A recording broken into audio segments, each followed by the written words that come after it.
Hello students, today we are going to learn a new concept in linear equation in two variables. ये जो concept है वो थोड़ा सा अलग है क्योंकि starting के कुछ steps जो हम रेगुलर मेथड से करते आए हैं उनसे थोड़े से अलग हो जाते हैं.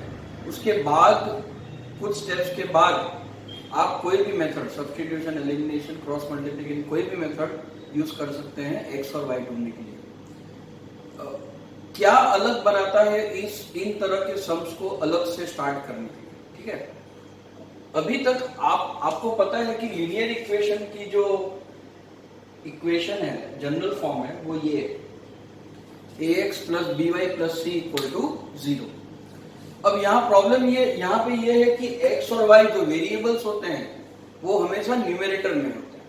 ठीक है, अब ध्यान से देखिए इन क्वेश्चंस को. एक्सरसाइज 3.6 का क्वेश्चन नंबर 1 का first, 1/2x plus 1/3y is equal to 2. Variables यहाँ पे डिनोमिनेटर में है. ठीक है, तो यहाँ पे ये एक प्रॉब्लम हो जाएगी अगर आपने डिनोमिनेटर्स को डायरेक्टली सॉल्व करने की कोशिश की. क्यों? क्योंकि जब आप इसका एलसीएम लेंगे, ठीक है, स्टूडेंट्स क्या करते हैं, अब कोई भी क्वेश्चन अगर हम इस तरह का देखेंगे तो स्टूडेंट्स ये करते हैं कि इसका एलसीएम ले लेंगे. 6xy 3y यहाँ plus 2x equal to 2. So 3y plus 2x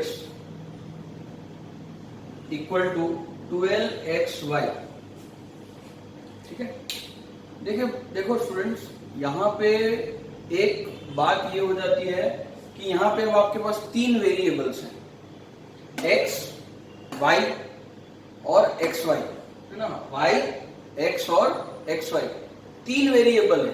x और y का मल्टीप्लाई भी आपके लिए वेरिएबल ही है क्योंकि x और y की वैल्यू तो आपको पता नहीं है. तो दोनों का जो मल्टीप्लीकेशन आएगा, जो प्रोडक्ट होगा, उसकी वैल्यू कैसे पता होगी आपको? इसलिए इसको इस तरह से सॉल्व ना करके एक और स्टेप इसमें करना पड़ेगा जिसको हम रिडक्शन मेथड बोलते हैं. ठीक है, उस रिडक्शन मेथड से आप इसको अच्छे से सॉल्व कर पाएंगे, इजीली सॉल्व कर पाएंगे. कुछ स्टूडेंट्स या कुछ टीचर्स ऐसा भी सिखाते हैं कि जैसे यहाँ पे 1/3x है, यहाँ पे 1/2x है, तो इस पूरे इक्वेशन को 1/2 से मल्टीप्लाई कर दीजिए और इस पूरे इक्वेशन को 1/3 से मल्टीप्लाई कर दीजिए, जो हम एलिमिनेशन मेथड में करते थे. उसके बाद एलिमिनेशन के स्टेप्स करके आप इजीली ये कर सकते हैं. बिल्कुल भी गलत तरीका नहीं है. ये रिडक्शन मेथड में समझा दो, उसके बाद वो भी एक बार आपको बता दूंगा, लेकिन ज्यादा सही तरीका ये रहता है. ठीक है, रिडक्शन मेथड एक प्रॉपर मेथोडोलॉजी से चलेगा, इसलिए मजा आएगा आपको करने में. तो देख लेते हैं सबसे पहले कि किस तरह से इसको सॉल्व करना है. और वो वाली मेथड कुछ और सम्स में नहीं चलेगी. ठीक है, तो ध्यान रखिएगा. सो जब इस तरह का सम दिया रहता है तो सबसे पहले आपको ये करना है कि क्योंकि ये 1/x वेरिएबल है तो हमारे लिए 1/x भी वेरिएबल हो गया. तो इस 1/x वेरिएबल को हम कुछ एज्यूम कर लेते हैं. Let 1/x is equal to a. आपकी बुक में शायद u लिया हुआ है, हम a ले लेते हैं. And 1/y is equal to b हमेशा एज्यूम कर लेते हैं. तो देखिए, ये जो 1/2x है वो एक्चुअली में 1/2 इंटू 1/x लिखा गया है, इस तरह से होता है. Is equal to 1/2 into 1/x की जगह पे a लिख सकता हूं मैं. तो ये क्या हो जाएगा, a/2. ठीक है, ये स्टेप करने के बाद भी कई बच्चे जब 1/x की वैल्यू a यहाँ पे सब्स्टिट्यूट करनी रहती है a, तो बच्चे लिखते तो इसे 1/2 a ही है. कई बार हमने देखा है पेपर्स में, ये गलत है. ठीक है, आपको समझना पड़ेगा. क्वेश्चंस जब आपको दिए रहते हैं तो उन क्वेश्चंस के इंपॉर्टेंस के आपको समझने पड़े, उसकी ट्रिक आपको समझनी पड़ेगी.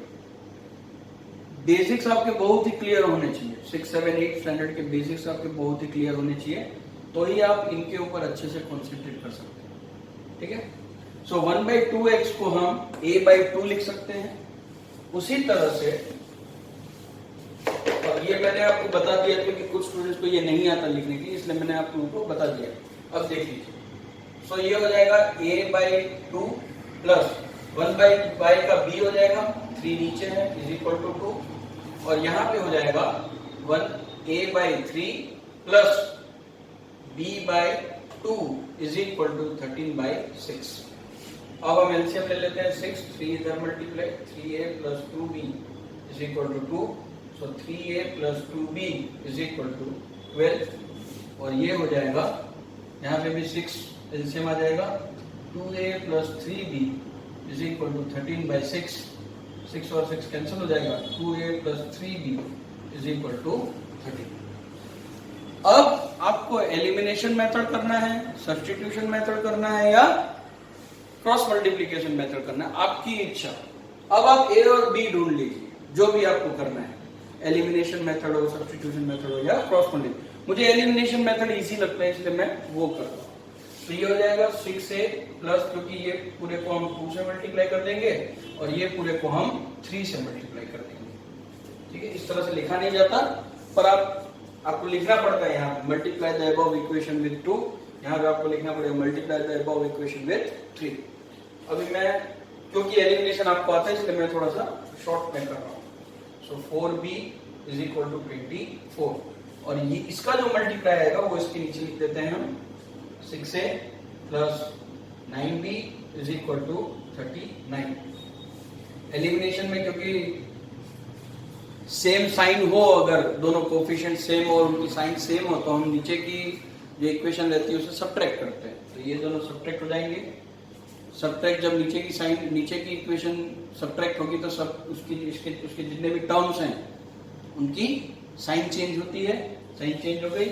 यहाँ पे आपको मिलेगा -5b is equal to -15, b is equal to मिला आपको 3। इससे आप a भी ढूंढ लेंगे, 3a plus 2b is equal to 12, 3a plus 2 into 3 is equal to 12, 3a is equal to 6, a is equal to 2। तो b की वैल्यू आपको 3 मिल गई, a की वैल्यू आपको 2 मिल गई। इसी तरह से अब आपने क्या लिया था, a को 1/x, as a is equal to 1/x, therefore 2 is equal to 1/x, ठीक है, therefore x is equal to 1/2, and b is equal to 1/y, b की वैल्यू है 3, 3 is equal to 1/y, therefore y is equal to 1/3। तो x और y दोनों की values आपको इस मेथड से मिल जाती है। ठीक है बेटा, ये बहुत ही इंपॉर्टेंट क्वेश्चंस हैं। ठीक है, 1-2 क्वेश्चंस आप खुद से प्रैक्टिस कीजिए। सारे सम्स 8 सम्स हैं इसके। ठीक है, क्वेश्चन नंबर 1 में 8 सम दिए हुए हैं 3.6 के। एक्सरसाइज 3.6 में क्वेश्चन 1 में 8 बीट्स हैं अलग अलग तरीके से करने के। मैं 1, 3, 5 और 7 आपके लिए करूंगा। 2, 4, 6, 8 आपको खुद से प्रैक्टिस करनी है। तो क्वेश्चन नंबर 2 आप प्रैक्टिस करके रखिए। मैं क्वेश्चन नंबर 3 आपके लिए सॉल्व करता हूं।